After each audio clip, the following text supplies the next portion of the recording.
Hi everyone, it's Rio Cloudsync. In today's session, we're going to be demystifying Compliance Manager within the Microsoft Purview console. Now, compliancy offerings and also security offerings are becoming more and more prioritized and also more and more important in today's ever-expanding data landscape. Now, the priority is not only to protect the underlying data when it comes to managing user accounts, endpoint client devices, but also AI. But we also need to protect our user identities when it comes to authentication and authorization and making sure our identities are secure from a defense in depth approach.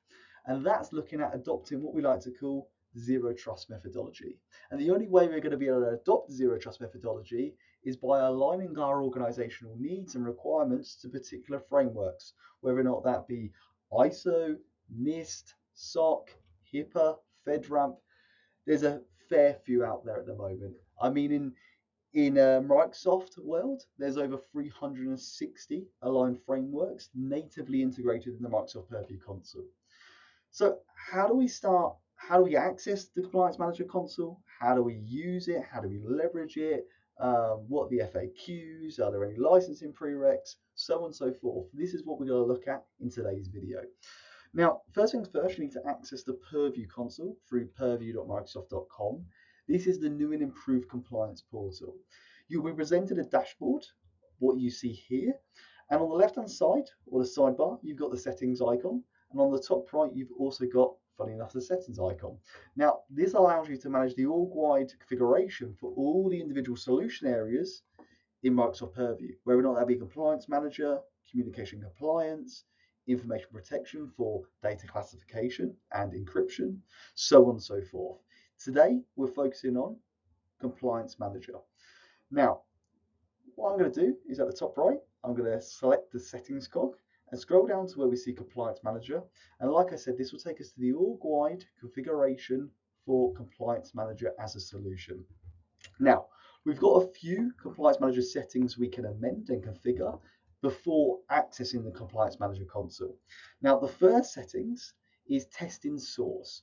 Now, within Compliance Manager, there are what we like to call controls. Controls are actions you would implement based on the different services available to your organization, whether or not that be Microsoft 365, Microsoft Azure, and it's very much agnostic in the fact that it integrates with third parties as well, being AWS, GCP, Salesforce, and Zoom, so on and so forth.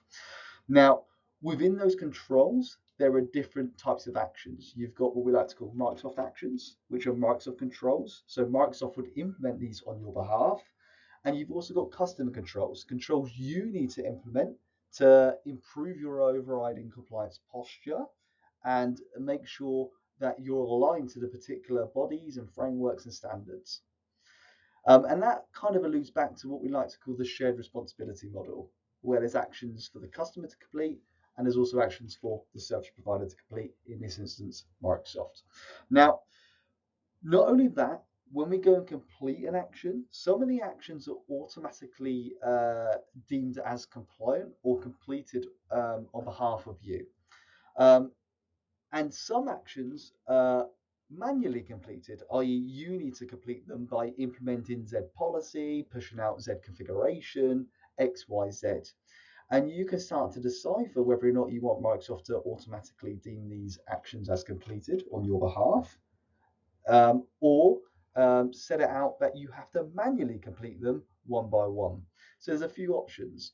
Now, automatic improvement of actions happens on a 24-hour periodic frequency, i.e. Microsoft will periodically, every 24 hours, poll the tenant to see whether or not the configuration of the policies have amended, which then will deem you either compliant or non-compliant or passed or not passed based on the action outlined.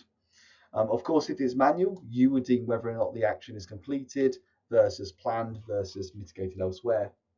Again, so on and so forth. Now here, we need to choose how to test your improvement actions. We can turn on automatic testing for all improvement actions, which is on by default as an FYI. And that is also recommended. Now, turn off automated testing for all improvement actions, which means I'm going to manually sift through all the recommended actions in Compliance Manager and complete this in my own time. or even export a CSV, modify that CSV because I may have also other third-party services which aren't natively integrated with Microsoft, and then import the list of outcomes into compliance retrospectively. Or alternatively, I can turn on automatic testing per improvement action. So there'll be a whole list of improvement actions you can scroll through, and it's tick box exercise at that point of what actions you want to complete manually versus the ones you want to complete, the ones you want Microsoft to complete automatically. Like I said, best practice to turn automatic testing for all improvement actions as well, leave as is because it's on by default. And now, manage user history. So, of course, there will be certain personnel in your business, in your entry directory, taking on these improvement actions and investigating them, assessing them, and of course, mitigating them appropriately. Now, for the particular individuals, let's say we're looking at Steve Miles, for example, what we've got here is we can export all the regulatory actions assigned to Steve and look at how they've improved over a period of time versus how they've progressed, and also any outstanding actions we may need to assess. We also got the ability here to reassign improvement actions if needs be. So let's say Steve Miles has left the organization. We can reassign all his improvement actions he's assigned as a person to another individual in the organization, as if we were using an ITSM tool where we're reassigning the ticket to someone else. And then we've got the option to delete his history. So if we want to remove all the history associated to Steve Miles based on the improvement actions he's completed, assessed, any evidence he's uploaded or linked elsewhere, we can also remove that from a kind of a regulatory standpoint. When we're looking at data protection and GDPR, it may be that we have to remove his information after a period of time. So there's a few options around that. Now, user access, when we start looking at user access, we can start defining which users we want to grant access to assessments, right? And assessments are a container of regulations and services, right? A regulation being ISO, for example, and a service being Microsoft 365, Microsoft Azure, GCP, AWS, so on and so forth. And we want to put them into an assessment so we can start delegating the particular controls within the assessments to individuals in our organization. Or alternatively, we can grant access to particular regulations outside of an assessment if needs be, if it's not aligned to any particular assessment and we don't want to, let's say, prioritize it at all or standardize it or put a particular framework around it, then we can do that as well. And that's done through adding users. And here we're going to select the users to grant compliance manager permissions, and we're going to identify the users from the directory we'd like to grant permissions in regulations or assessments. So we can select from the list of our directory, and let's say we're going to assign user 1, press next, and then we'll define what level of role we're going to give user 1 to a particular regulation. And that could be we give him reader rights only, so we can't modify the regulations, he can't add additional controls, he can't delete regulations. We can give him an assessor where he can start delegating regulations. He can start associating regulations with assessments, but not necessarily complete the controls within the regulation or assessment. And then contributor gives you the full breadth, the full access to the Compliance Manager console. And then, of course, you'll go through the wizard and assign the particular regulations you feel that user should have access to. And like I said, there's over 360 regulations to date. And same principle for the assessments. And then connectors. Of course, Microsoft Compliance Manager out the box has a scope of services it looks at. And that scope is Microsoft 365 by default, and also retrieves telemetry from all the other services within the Microsoft 365 security portfolio, whether or not that be Defender XDR, Microsoft Purview natively, Microsoft Purview, so on and so forth. But we understand, and Microsoft understands, Microsoft customers are holistic in the fact that they don't just put all their eggs in one basket from a Microsoft standpoint. Actually, they're holistic in the fact that they use third-party vendors, right? Whether or not that be Salesforce, Zoom, And there also may be services in Azure, which you need to connect to, of course, align it with particular regulatory environments. That's why it natively integrates also with Defender the Cloud, right, which then extends the landscape to AWS and also GCP and also on-prem VDIs. Now, the connectors are very easy to set up. It is as simple as clicking Salesforce and activating the connector. That would then take you to the connector overview pane, of which you'll then sign in with your Salesforce credentials. And of course, from a Salesforce perspective, you're going to have the necessary permissions, RBAC, to accept the consent to speak to one another, to speak to Microsoft, and also to speak to Salesforce. In this particular scenario, we're not going to look at Salesforce integration. We're just looking at native capabilities in Compliance Manager. But yeah, these are the org-wide settings from a compliance perspective. Now we can look at the solution itself. So in Compliance Manager, we've got the dashboard. Now, out the box, Microsoft Compliance will compile a report based on the Microsoft Data Protection Baseline. This is a free baseline you get out the box, right? Now, you could be on any particular subscription. They're not too fussed. You could be on Business Premium, you could be on E3, E5, you could be a Business Standard if needs be. The data protection baseline is free, and you get that out the box. And this is what your compliance score will be based on, right? Now, if you want to start taking on, let's say, premium regulations, then if you're on E5, or you could be on an E5 trial, you get up to 3 regulations you can use for free. Right? I try to make that as not confusing, but yeah, you get 3 regulations for free. Now, if you fulfill those 3 regulations you get for free, then you can purchase an add-on, E5 compliance assessment add-on, and that's roughly around £300 to £400 RRP per additional regulation you procure. It doesn't have to be assigned to any particular. It's enabled at the tenant level, of which you then consume, just like a DSAR request in Microsoft Purview or Private. Now, like I said, this is based on the data protection baseline. So what we see here is your points achieved, right? Points you've completed to contribute to the overriding compliance score. So these would be controls and improvement actions you've completed or mitigated elsewhere. And then you've got the Microsoft Managed points achieved. When we go back to that shared responsibility model we talked about earlier, Microsoft will also complete controls and actions on your behalf, which you still have visibility of, and you can also revert as well. So you can take on that action if Microsoft haven't already completed that action. Now, on the right-hand side, you've got the list of key improvement actions. So this will just be a list prioritized based on the amount of points you can potentially, let's say, take up, or the biggest impact to your compliance score, and also whether or not these have been completed versus validated and tested, and the groups. So the groups are quite important from a filtering perspective. So it could be we're creating an assessment, and when you go ahead to create an assessment, you have to define what group you want that assessment to live within. Once again, it's a container of a container of a container, right? Now, a group could be, actually, these are going to be all our ISO regulations, and within there, we're going to have a whole load of assessments, right? And those assessments are going to be ISO 27001, ISO for AI, ISO 9001, so on and so forth, right? It's a container. And then, of course, action type, whether it's not this is technical, this is process related, this is documentation, this is operational, so on and so forth.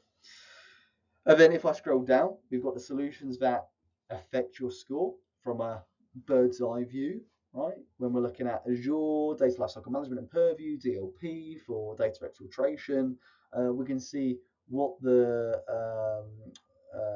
most impact is going to be to compliance score based on the particular solution areas. So this is the dashboard, and of course we can filter this as well based on regulations. And like I said, out of the box, it'll be the data protection baseline it's looking for, and then of course we can define that per solution area as well. Now, if we click improvement actions, this is a list of actions across all the different regulatory frameworks available to you which have been prioritized based on score impact, and also they have been categorized as well based on protecting information, data security, uh, um, uh, uh, cellular, Wi-Fi, so on and so forth, managing devices.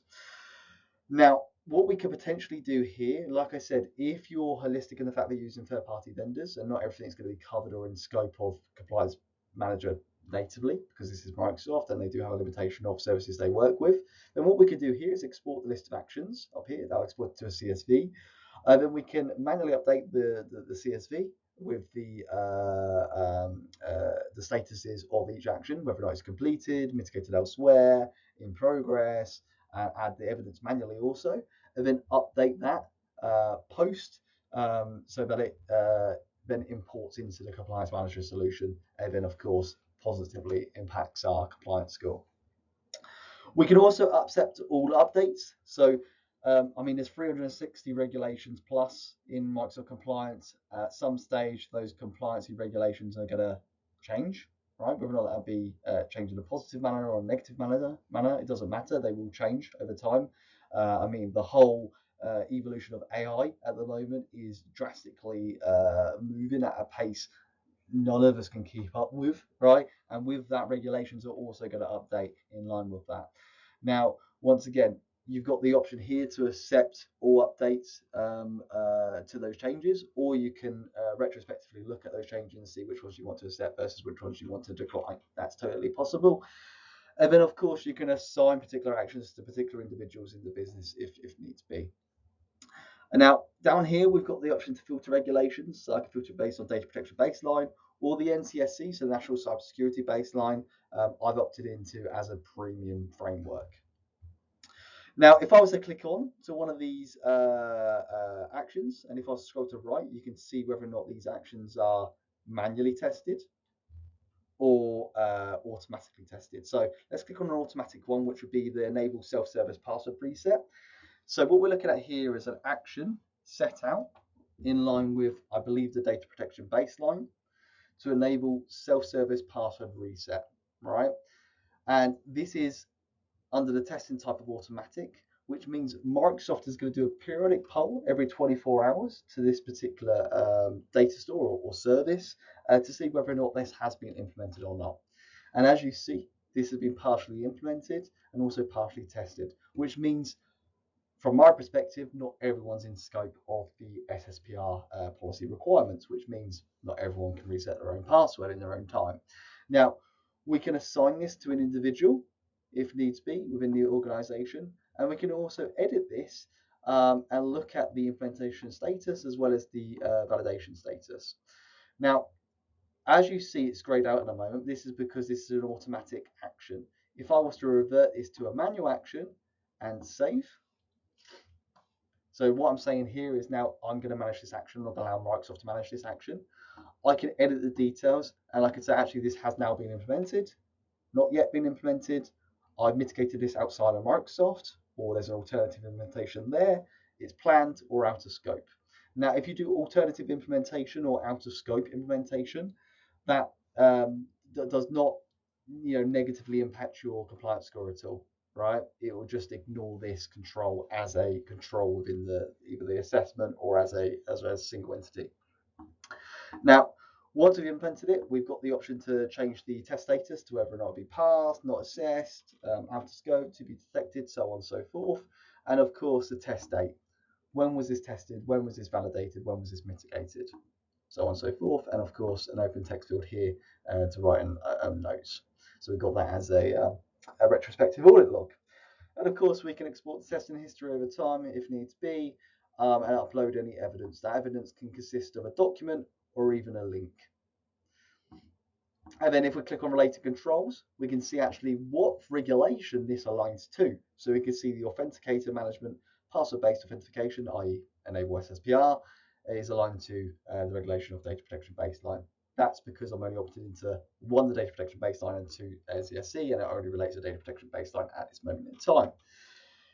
So if I come back to improvement actions,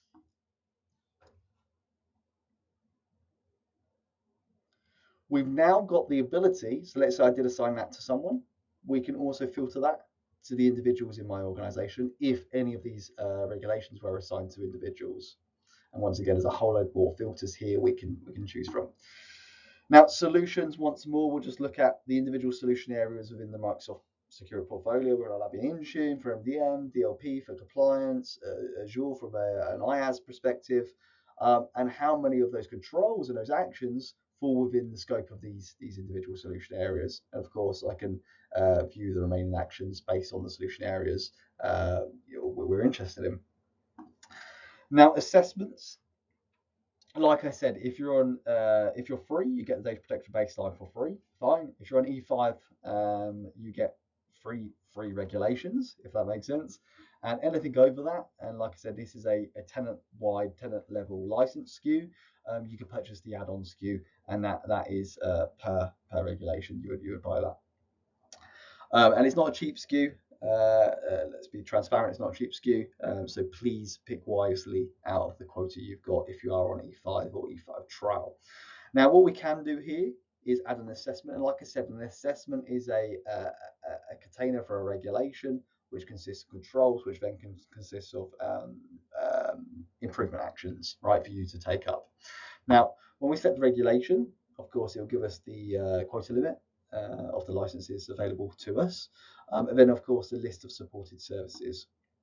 Now, we can say, okay, we're only focused on Microsoft 365 as a service scope, and it may be we're looking at let's have a look, a good one here, EU AI Act. And there's about 3 AI regulations at the moment, right? We can pick from, I think there's a NIST one, there's an EU AI Intelligence Act, there's also 2 ISO ones, so there's four in total, all right? This hasn't been activated yet because it's not part of an assessment as of yet until now, and this is premium in the fact that this will be taken out of my tenant-wide quota of the assessments I've got left to consume. Now, I can give it a name, I can customize the name if needs be. I'm going to leave it as is, or I may need to give it a name. I might give you this EU AI regulation. And I need to associate this with a particular group. Groups are cool, like I said. It may be that we're going to create a group for all AI regulations, and then anything within there will have our AI assessments, and then there, of course, our controls.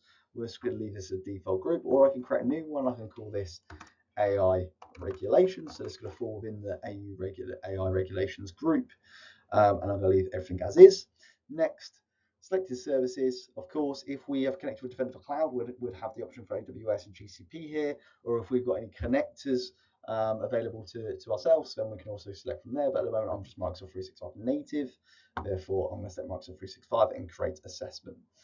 So we can create that assessment. Now, once you've created that assessment, I'm not going to create it now because I've got a limited amount of regulation licenses available to consume.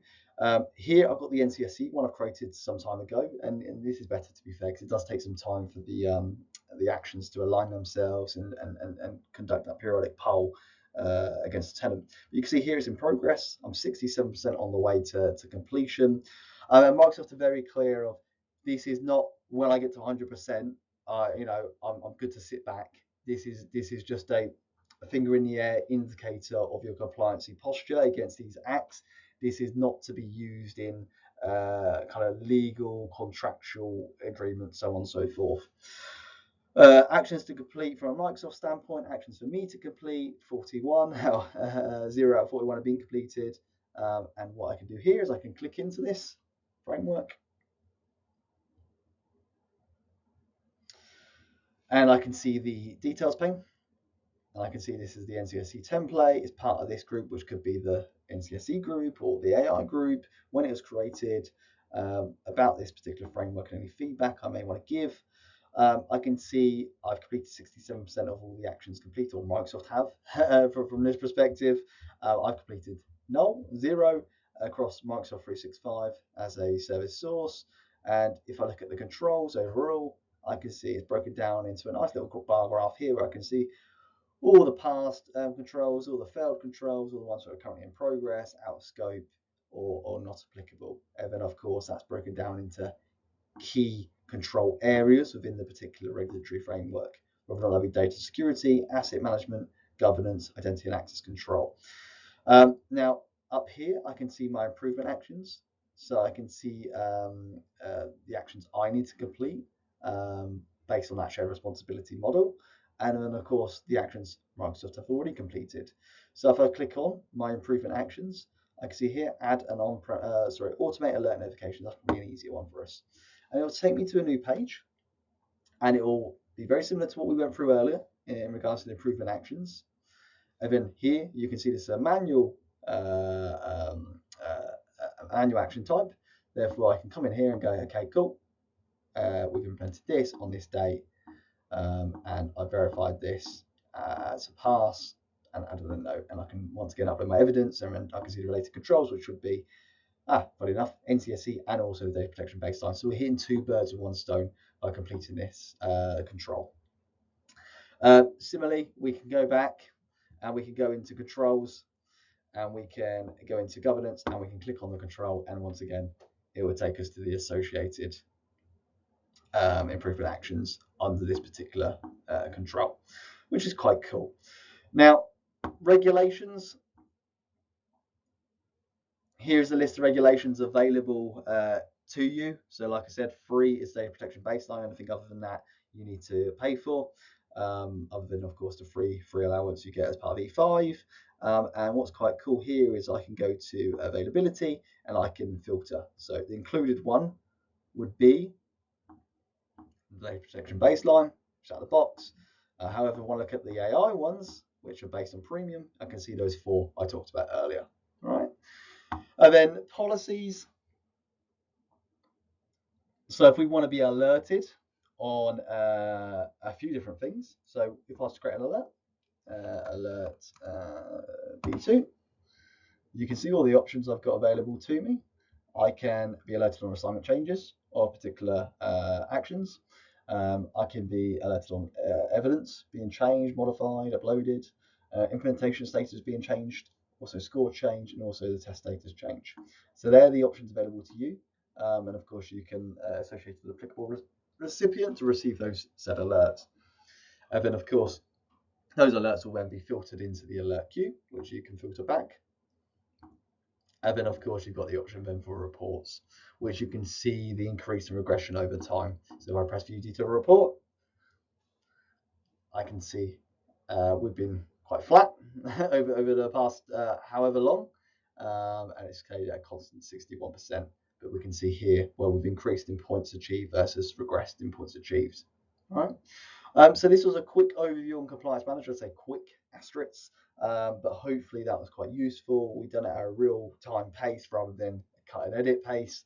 I prefer it that way, and as if I'm having a call with you guys. So thank you very much. Any questions, please let me know. But yeah, all good. Thank you.